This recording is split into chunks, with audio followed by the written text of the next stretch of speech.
Assalamu alaykum. Aziz, muhterem ve süyümlük Şarkı Türkistanlık qarindoshlarım. Bugün normal video nashr kunimiz emasdi. Shunda o'zimni aldirab huzuringizga chiqib qoldim. Vaqtinglar uchun ömürni tashkil qiladigan minutlaringlar uchun rozi bo'lgaysizlar. Aldı bilen emmanglarga Allah'ın güzel salamları olsun. Bu temini aldırıp sözlep qilishimiz qizig'i tugab ketmasin deb aldırıp qoldik. Ko'rayotganinglardek mavzu Amerika Sharq Turkistonliklarni yoki Uyg'urlarni Xitoyga qarshi qo'llanayotgandi. Bu yaqinlarda Türkiye Ministeri, İçki İşler Ministeri Süleyman Soylu'nun sözlerine reddiye bergiçlerinin sadaları torunu bir ağırlıqıga şahit olduk. Şundaqla Türkiye'de yaşaydigan yoki Türkiye'ge bo'lgan aşıqlıqı tamasız bazı vatandaşlarımızın taaddi yolu bilen Süleyman Soylu ve Türkiye'ni aqlashtirishayotganligi bilindi. Men bugün bu şahta mücmellik davom qilayotgan qarindoshlarım diqqat qilolmayotgan bir necha nuqtada qarashlarimni bayon qilmoqchiman. Aldı bilen xata bo'layotgan ve ko'p takrorlanayotgan bir ish panohlik berish masalasi bo'lib, Türkiye'den memnun bo'lguvchilar Türkiye'nin Uyg'urlarga panohlik berishini go'yo ta'rifga sig'mas yaxshilik, alohida yaxshilik ve Türkiye'ga xos bir ish, Uyg'urlarga baxsh etilgan bir ish kabi og'izdan tushirmasligi hayronligimga sabab bo'ldi. Aldınғы videoda tilga ilingan bir idiomimiz var. Küzükçilik. Hech nima görmegen kalender degendik. Panohlik berish bir demokratik davlatning siyosatida asos qonunida bitilgan insonlik majburiyat bo'lib, Türkiye'nin bir necha ming Uyg'urga panohlik berishini qovuzun to'ldirib tilga ilayotgan qarindoshlar 3 milyondan artıq Suriyelikning Türkiye'de panohlanayotganligini esidan chiqarib qo'yamdi, bilmayman. Şundaqla G'arb davlatlarining bire Uyg'urni haydab etmaganligini panohlik berish bilan qolmay, hatto til o'rganib o'z oyog'i bilan turalig'idek bo'lgicha sosyal farovonlikdan bahramand qildiganligini, hatta uy, makan beradiganligini yodidan chiqarib qo'yamdigandi, buni bilmayman. Türkiye fakat panohlik berdi. Canını saqlash har kimning o'ziga qoladi. G'arb panohlikni berdi, sosyal yordamni berdi. Hatta ishga pishlargacha yordamda bo'ladi. Demek bu taraflarni selishtirish Türkiye uchun advokatlikka bel bog'lagan qarindoshlarimiz uchun bakmi foydasiz omillar aslida. Keyingi chaqlarda ikki qatim Türkiye'den G'arb davlatlariga kuch to'lqini ko'tarilgan edi. Her iki qatimda Türkiye barliq Uyg'urlarga puhrolik beradiganligi o'yini o'ynab, ko'chishni to'xtatib qo'ydi. To'sqinlik qildi. Lekin yanala hammaga puhrolik berilibmi ketmadi. Shunda deb ep qoldi, mang'uzmidi, lekin hammasiga puhrolik bermadi. Nima uchun bunday qildi? G'arb tikasda Uyg'urlar kontrollikdan chiqadi. Hiç qandaq tashkilot, jamiyat, dernek deganlar bu Uyg'urlarni idora qilolmaydi. O'ziga qaratanmaydi. Jugansiz odamlarga aylandi. Ama Türkiye'de bo'lganda dernek jamiyatlar orqali bu Uyg'urlarni taniga keltirib tutib bo'ladi. Endi G'arb dunyosida panohlik ishlari esilib qolgan bir necha yuz Uyg'ur borligiga kelsak, Bu rast olsunmu? Bu Uygurlar hiç kaçan çığırdan qoqlab çıkarılış xavfiga duch kelmedi. Şundaqla aile quruşu iş qilishigimi daxlisi yo'q. Hatto boyvolashi mumkin. To'salg'i yo'q. Ularning bundaq esilib qilishi dastlabki hikoyasini chatoq anglatganligi, atalmış da'vochidek ko'ringan ba'zi Xitoyparastlarning ziyonkashligi, xato maslahati qatorliqlar sabab bo'lgan bo'lib, Uyg'ur bo'lganligi uchun yanala yashab qolaverdi. Xitoyga o'tkazib berishdan ensirashga o'rin yo'q. G'arbni ayblayotgan chog'da tilg'agan bu xil ahvol fuqarolik masalasi hal bo'lmay esilib qilish masalasi. Turkiyada yo'qmi? Nima uchun bunday tengsizlik qilish kerak bo'ldi? Turkiyadami 10 necha yildan beri orqa-orqadan rad javob olib, qo'rqinch ichida yashayotganlar mavjud-ku. Bularni nima ish ko'rmasga solamiz? Turkiyada dernekchilarga gadankashlik qilganlar mana shunday esilib qoladiganligi, kontrollikqa unamaganga to'yda to'yg'iziladiganligimi sir emas. Tahdidlarning barligimi zaman torlarga to'kilib turdi. Hatto Yevropaga ketib bo'lganlarimi oqsidan ta'tirguvorlik materiali yo'llab esildirib qo'yishga ketgan dernek qamoli mavjud. Menimcha panohlik masalasida Turkiyaning Uyg'urlarga alohida muomalasi yo'q. Asos qonunda belgilangan Cumhuriyetning sifatiga uyg'un, demokratik sistemning talabiga uyg'un bir qilmish bo'lib, ortiqcha hech nima yo'q. Faqatla Uyg'urlar uchun qilinayotganimi yo'q. Boshqa xalqlar ham bor. Shundaqla har qanday turdagi Uyg'urga berilayotganimi yo'q. Yıllardır qaqshab, qo'rqib, tehiç rad javobi elayotgan yana nurg'un qarindoshlarimiz bor. Suriyada necha ming Sharq Turkistonlik bor. Mujohid. Onundan xabarim bor. Endi Suriyadagi necha ming Sharq Turkistonlik qanday bo'ladi? Agar Suriyada tinchlik aslik kelsa, ularning roli tugaydi. Hozir bir rol elayotadilar, bir rol o'ynayotadi ba'zilar uchun. Kim uchun bo'lsa, hozir bu yerda uni deyishning o'rni yo'q. U rol hozir o'ynalyotadi. Agar Suriyada tinchlik aslik kelsa, ularning roli tugaydi. Ular nega berib, nega to'xtaydi? Bunisi qarang'u. Süleyman Soylu'nun Amerika Uygurlarını Xitayga qarshi qo'llanyotidi degan so'zi haqidagi inkosladimi sog'lomlik tuvan. Ba'zilar qaysi davlat Uygurni qo'llanmayotidi deb qaraydi ekan. Demak, Uygurlarni hamma davlat qo'llanarmish. Ba'zilar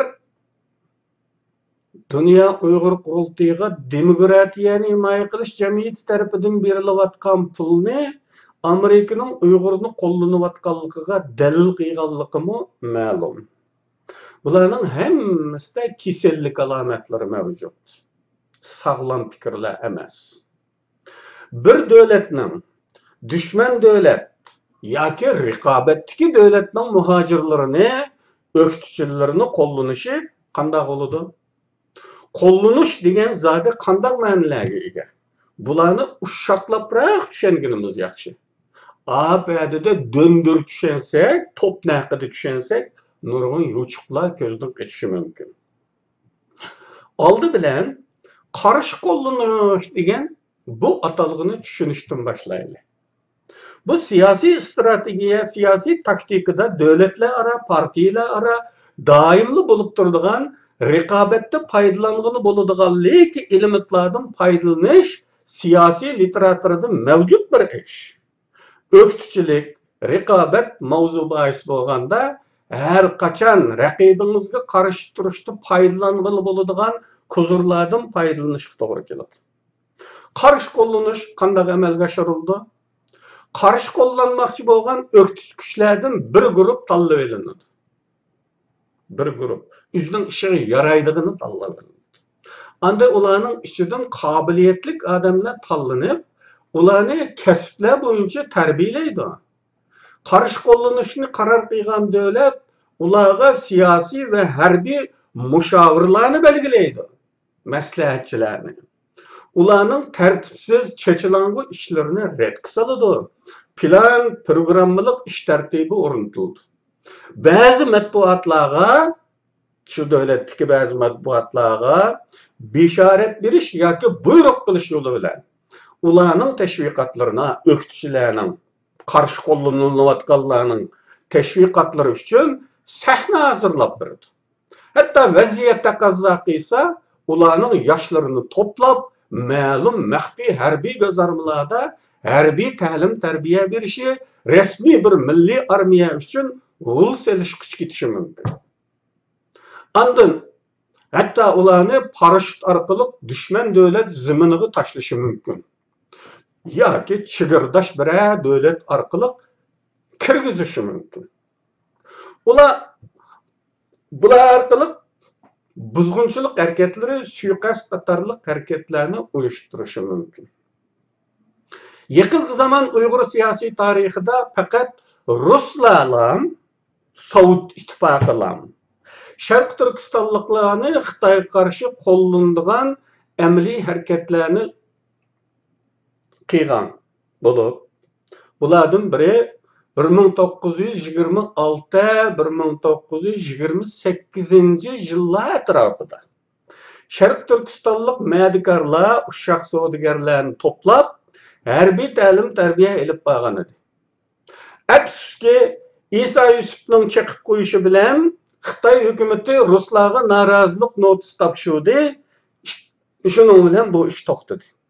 Ikkinchi qatim 1944-yilda ikkinchi Cumhuriyet davrida Sovet ittifoqi tavasidagi Sharq Turkistonliklarni Olmutaga to'plab, KGB yetakchiligida Sharq Turkistonni ozod qilish jamiyati degan bir jamiyatni qurib, tayyorlik xizmatlari ishlandi va KGB xodimlaridan Akbar Botir qatorliqlar nilqiz kirgizildi.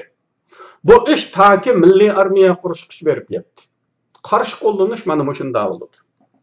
Siyosiy literaturada mavjud bo'lgan bir ish olsa-mu, Uyg'urlarning keyingi yarim asrlik diaspora hayotida taxi bo'lib boqmadi. Ya'ni qarshi qo'llanish deb ketgidek bir ish bo'lgani yo'q. Hech kim bizni qo'llanmayapti. Yani ba'zilar END tarafidan berilayotgan pulni misol qilayotgan bo'lsa-mu, bu deyilgan mazmunga uygun bir masala emas.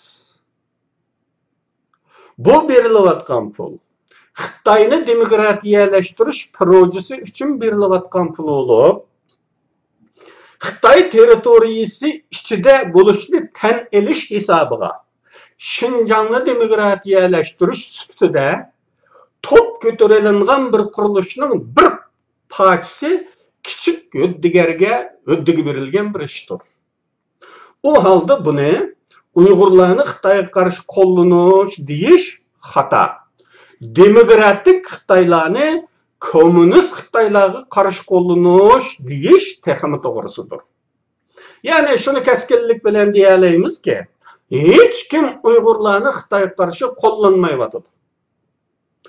Baxtsizligimizmi dal mushayadi.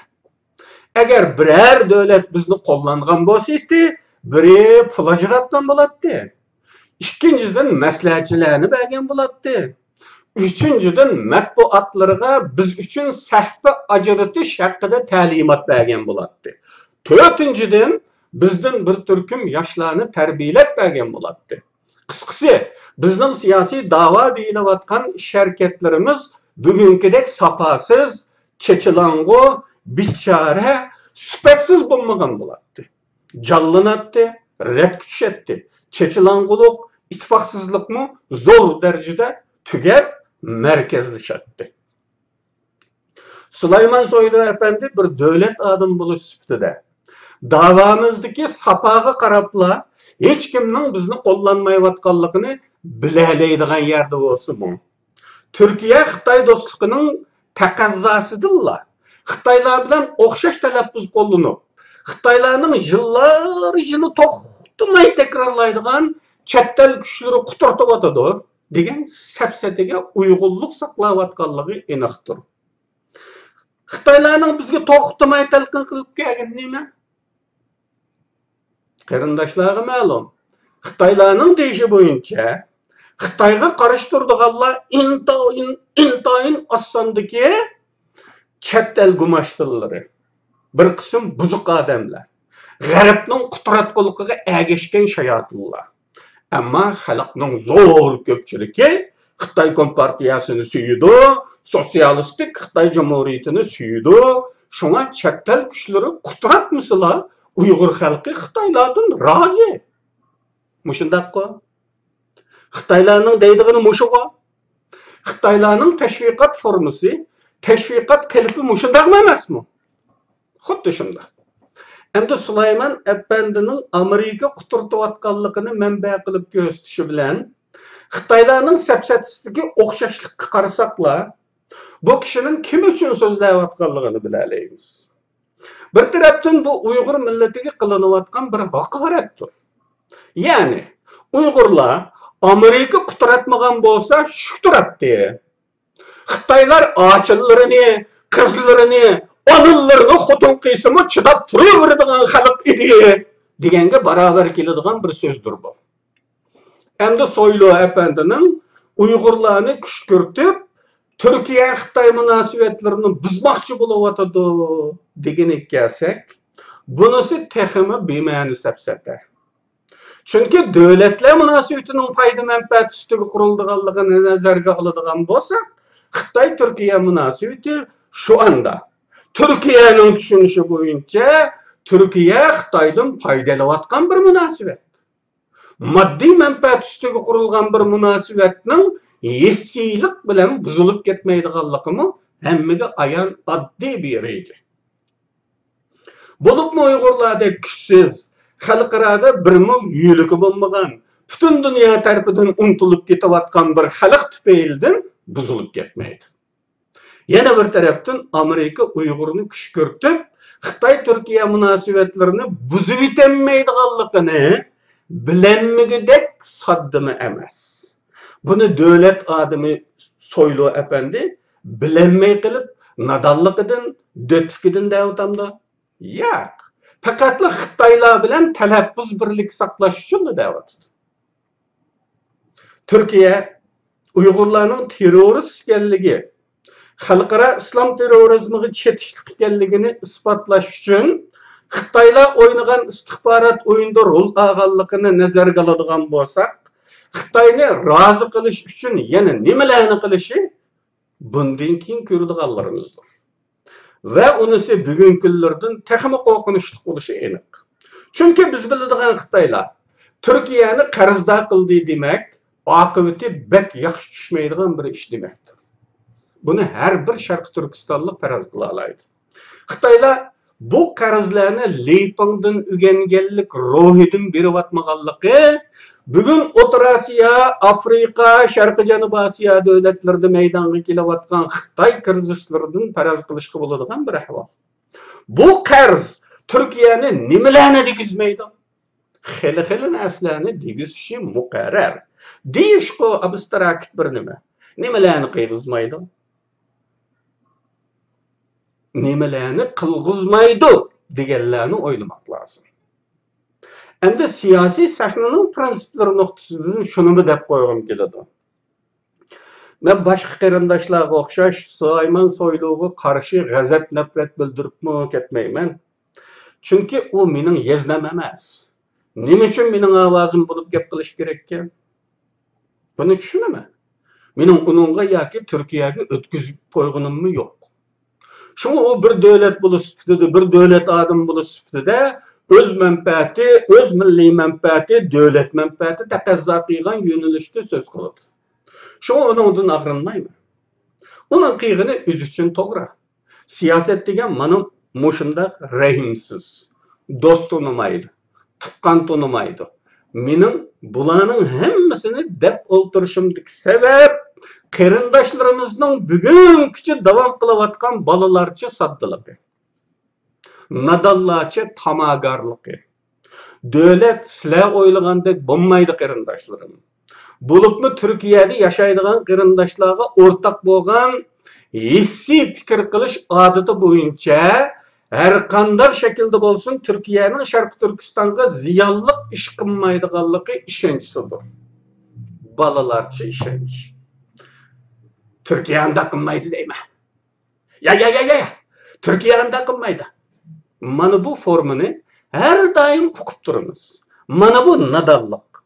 Türkiye neymiş kunda kılmaydı ki? Kılmaslıkның birer mantiqilik sebebi var mı? Yok. Türkiye'nin bayboğusu yok mu? Kudret tapkısı yok mu? Tekniki cihetten ilgirligisi yok mu? İktisadi yardımga ihtiyacı yok mu? Hiç kim sebep göstermeydi. Şundak durup, ya, Türkiye'nin de kılmaydı. Koptu kuru gap. Hissi. Akli emas, hissi bir gap. Bu. Ama unda kılmaydıganlıqıga işinidir. Xuddi İslamçılar Taliban'a yoki Daeshçılarga işinip barliqini topshirib etgandek boshqa qarindoshlarimiz butun ishonchini Turkiyaga topshirib qo'ygan. Mana bu hal ziyonliqdir, bolalikdir, nadonliqdir. Turkiyani hammamiz yaxshi ko'ramiz. Men bek yaxshi ko'raman Turkiyani. G'arbda yashaydigan qarindoshlarning qo'l ilkini bağlarının hammasi tirishib Turkiyada o'ymakan qilayotganligini hammamiz bilamiz. Hammanglar qaraganda Turkiyaga ketib shu yerda yashasaqkan deb orzulaymiz. Turkiyada haqiqatan hayot bor. Odam hayoti, kishilik hayot, inson hayoti bor. G'arbda do'stlik yo'q, tuqqanchilik yo'q, bodikeldi yo'q, mehmondorchilik yo'q. Yekkilishib ketgan bir dunyo bo'lib, insoncha hayot yo'q. Bunday dehqonchilik desak. Maddi imkonlar bor, ama insoncha hayot yo'q. Mana shu sababdan hammamiz Turkiyada hayotning oxirgi mezgilini yashashni o'ylaydi. Ama o boshqa gap. Siyosiy boshqa gap. Xalq boshqa gap, davlat boshqa gap. Shuni Turkiyani so'ysakmi, shuni bilishimiz kerakki, siyosiy istiqbol masalasida bizga Turkiyadan hech qanday yaxshilik kelmaydi. Bundan burun hech qanday ish qilib bergani yo'q, bundan keyin texmi umid kutilmaydi. Endi qarindoshlarim bek ko'ngil bilib ketayotgan Turkiya saylimi haqida bir necha jumla so'z qilib qo'yay. Men Sharq Turkistonliklarga ovozni kimga berish haqida bir nima deyishni ortiqcha hisoblayman. Chunki Sharq Turkistonliklarning allaqachon bir tanlashi muqimlashgan bo'lib, birarining chaqirqi bilan bu tanlash o'zgarib qolmaydi. Bu jihatda biz har qanday bir xalqdan farq qilamiz. Tarifimiz belgilenmegen halda jurdigan Uyg'ur yo'q desimmi bo'ladi. Shunga gap ortiqcha. Agar biri o'zini Sharq Turkistonlik deb hisoblasa, kimning saylanishi Sharq Turkistonning siyosiy istiqboli uchun aytganda hech qanday farqi yo'q. Buni aslan bo'ladi. Davlatning ishi bir bo'tqa dukkanning ishidek emas, qarindoshlar. Hatta bir bo'tqa dukkandimi tehi foyda ziyanni darhol ayirib xulosa chiqarmoq tez. Çünkü malının asosiy qismi foydasiga setildi deb ham xulosa chiqarolmaysiz. Tehi tugamagan qoldiqlar bor. Qoldiq qanday setiladi? Tuzli yerim ziyniga setilsa balkim necha vaqtdan foyda oldim deb eg'izda tiq qilib yurgan foydangizni yo'q chiqarishi mumkin. Buningdan qaraganda bir davlatning ishi birer yilda tuziladigan yoki buziladigan ish emas. Shundaqla o bir odam tufaylidirlar olamshumul o'zgarishlar maydonga kelishimi tamamen mumkin emas. Erdoğan 20 necha yillik hukmronlik davrida vulsag'an, qiliblashtırgan, relis bo'ltirgan ishlarni Kılıçdaroğlu bir qitimliq hokimiyat davrida o'zgartirib o'tolmaydi. Uning Erdoğan'dek 20 yillab o'ltiralishi notayin. Çünkü bu adamda devlet adamıga layık taraflar yeterlik emas. Şundaqla bir saylan muddati to'lg'ichimi taxtda o'ltiralishiga ishonchi yo'q agar saylanib qolgan taqdirdami. Çünkü Türkiye'de zaman zaman müddet doşmayla taxtdan tushishlarmi doim ko'rilib kelgan. Erdoğan'dan burun. Erdoğan misali unda uzak olturish emas, bir qitimliq muddatda to'liq o'ltira olganlarmi ancha ko'p emas edi. Al bu iken Kılıçdaroğlu'nun ha demeyle Erdoğan barlık keltügen kelimatını derhal özgertip yetiştin tamadı buluş nadallık. Kim saylansın Türkiye'de Şarkı Türkistan meselesi bir oyunçuk buluşunu devam kılıdı. Öpçülükte lapla etilip tuğsumu taxtga chiqqandan keyinla o lapla degen yerda qilib davlatning uzun muddatlik strategiyasini ijro qilishga majbur bo'ldi. Balkonlardan Çin Seddi'ge Türk dünyası laplarımı Türkiye'de yenilik emas. Ta ki Nihal Açsız Qatarlıkla dolqunga götürgen milletçilik devirden sahneden düşmeyivatkan kurukşuvardan ibarettir. Hemminla texim şu yakında Türk dünyasının zor köpçülük kısmını Xitayda, Şiyen'de, Xitaylarının ayakları yıkılgan halet gördüler. Arkadaki bayrakları yazılgan xatga dikkat kıldılar mı? Tang dep yazılgan. Xitaylar Otur Asiyalıklarga Tang devrine sıltıvatıdı. Eylik davrını yoğun Türk dünyasının yerimidin zıkrakıga. Tang. Ve şu zamanın payitaxtıda karşıladı ularını. Mana bu Türk dünyası kırındaşlar. Yine Türk devletleri birleşmesi, Turan armiyası laplarımı bek hayacanlanıp getiş gerek emez. Bu laplarının başlamçılığını kılavatkan Türkiye, Xitay bilen dostluk münasebette bulavatkan bolsa, bu laplarının nimesi işinimiz? Türkçülük, Turançılıkның ezeli düşmanı Xitay tutsa, Xitay bilen birlikte kuramda o Türk armiyasını. Qandaq mantiqi bu? Bu laplar, bunda kuruluşlar, o kuruldu, bu kuruldu deyilgen kurulmalar xuddi Uyghur teşkilatlarının kuruluşu okşap ketadi qarindoshlar. Kurulganlık dağdığısını anlaysız. Şundan keyin oturdu hiç olmaydı. Qancha yıldan keyin ikkinchi qatimliq yig'in açıldı. Endi onu anlaysız. Mana şu yüzden ketiverdigan, hech narsa amaliyleşmeydigan, hech narsa hareketga aylanmaydigan turdagi tashviqot o'yinlaridan iborat. Qarindoshlar, o'qituvchi hayajonlarga berilmay, meselelerni akıl ve mantiqi bilen o'ylaydigan, baholaydigan bo'lsanglarken deyman. Degenlerimge şöbelik qaraydiganlar, tillaydiganlar elbette chiqadi. Men bağlışımanki, yana 20 yil o'tganda ko'rsizlarki, degenlerimning to'g'ri ekanligini e'tirof qilasizlar. Bugun aldirab o'tirib chiqib qolgandim. Belkim birmuncha mazmunlar tushib qolgan bo'lishi mumkin. Etilli apıl deb qalaman belki. Shunday bo'lsa-mu, hozircha yetarlik. Hammanglarga Allah kuch-quvvat, salomatlik, xotirjamlik ato qilsin. Keyingi qatim ko'rishguncha xayr xo'sh.